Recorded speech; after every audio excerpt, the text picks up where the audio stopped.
A world consumed by chaos, misinformation, sensationalism, an overall sense of dread. But one person can change it all. One person who is brave enough. One person who does something no other person can do.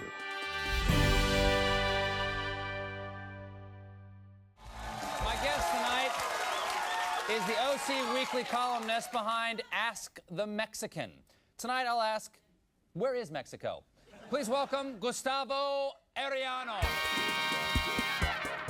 I am the oldest son of two Mexican immigrants from the state of Zacatecas. They both came from small ranchos or villages in Zacatecas. My mom, she came here legally. My dad, on the other hand, came to this country in the trunk of a Chevy in 1968. So in 1994, I'm walking home and someone yells out, those white kids out of a truck, they yell at me, 187. And I'm like, huh? Like, all right, whatever. I go home.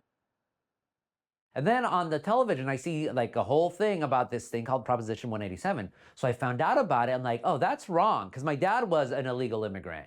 And my dad ended up becoming an American citizen. So when I saw that, and I'm like, oh, those guys were yelling 187 at me because they thought I was Mexican or I was illegal. That's sort of the first time I realized, like, oh, people don't like me because I'm Mexican. Do you think I have to reheat the chicken? Huh? Do I have to reheat the chicken? Okay, so not necessary, that's fine. I met my wife. She was the beautiful waitress at a restaurant called the Gypsy Den that I never dared to talk to. But then our paths crossed. Oh. Yeah, this is a little messy. Gustavo did not want to wear this at Oh, first. Jesus. He thought it was emasculating. And watch this. Mommy likes to say, goodbye, hug, have fun on your walk. And then he's gonna get pissed at me. Not right now, he's happy. Mutual friend, they were doing a fundraising event. And one of the things was go out to dinner with the food critic. And he was working for the OC Weekly at the time. I'm like, I've been reading his articles. I was, I wasn't like a crazy fan, but I was like respectful of the fact that he would write so much and he was a workaholic and I loved that. And so I'm like, I'm gonna bid on this. And we're having dinner and he's doing things like opening up the car door and all this crap. And I'm like, is this a date?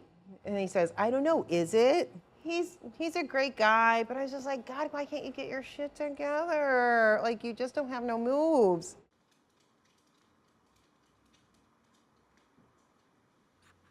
Don't be an itchy, okay?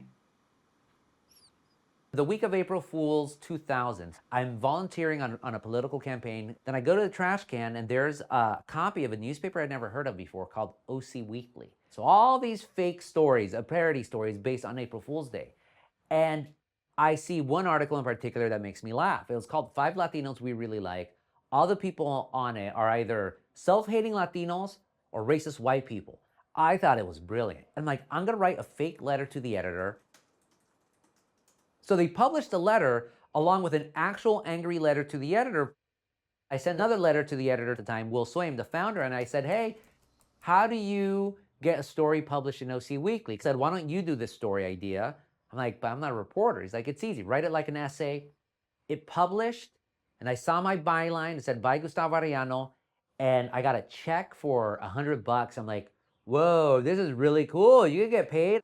That's when I was just like, okay, I think I'm going to be a journalist, or at least I'm going to try to continue this. And, so you write this Ask a Mexican column for OC Weekly. I mean, it was supposed to be a joke column, kind of like The Onion or totally fake story, because we never thought anyone would ever take the idea of a column about Mexicans seriously. But from the very first question, people started sending in questions immediately. And so we told ourselves, we'll stop doing the column when there's no more questions to be answered. Well here we are. Yeah. Within a year, people were saying, I love Ask a Mexican. You're showing the racist, what the hell's going up. You're funny, you're hilarious. What do people ask you? Everything from what part of illegal don't Mexicans understand to why are Mexicans so obsessed with midgets to why do, what's the deal with tequila? Why do we drink it so much? For me, I liked it because if it was racism, I got to make fun of the racist. If it was a question that involved research, I love research. So Ask a Mexican was ultimately more about my edification intellectually than it was for me to try to serve any sort of purpose.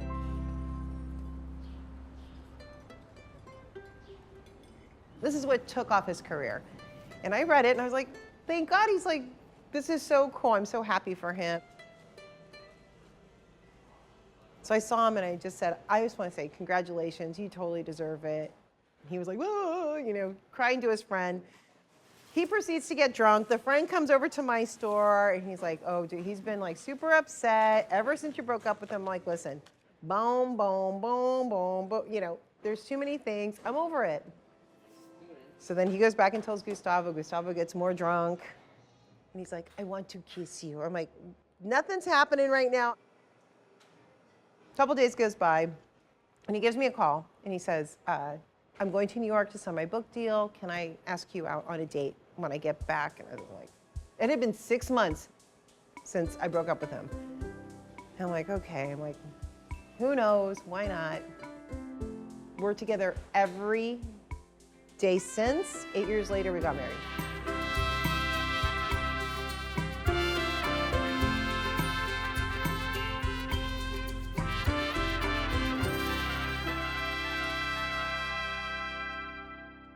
I ended up staying at OC Weekly for basically 16 years. The last 6 as the editor. So it turned out to be my dream job. I got to stay where I grew up in Orange County, so be around my family, the friends that I grew up with, where my wife is from. I would always get these offers to jump to another paper, and I would always tell people, and I meant it, the only way I'm going to leave the OC Weekly is if I get fired, if I'm in handcuffs, or if I'm on a gurney. For me, it was always just tell great stories. The readers will come to you. But eventually we got sold. May of 2017, he says, you're gonna have to cut your budget by 50%.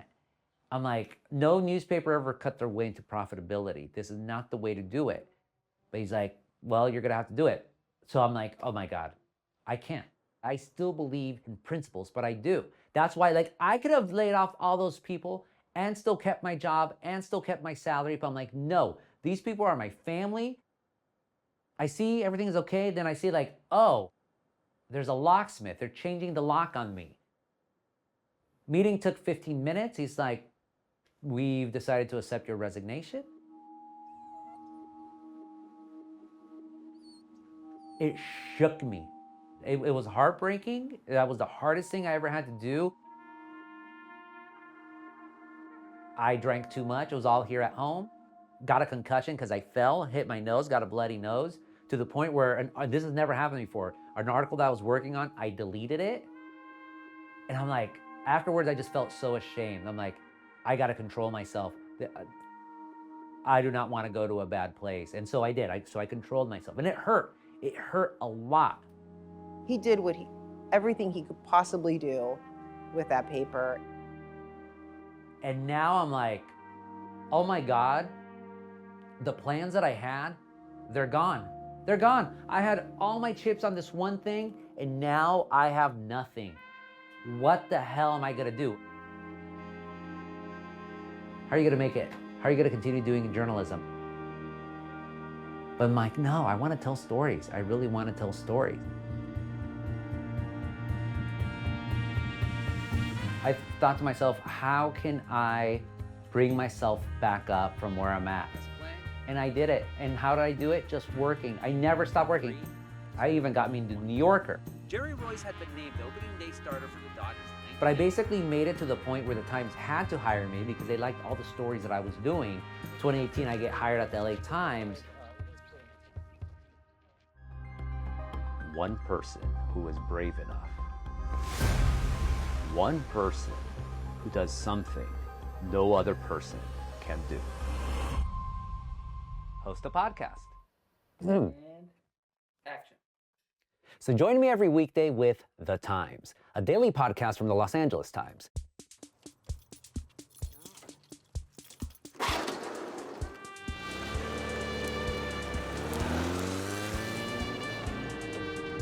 The state of California itself is such a fascinating place to live in and to cover as a reporter because so many things happen here. Why would I want to go anywhere else? This is where the feature's happening.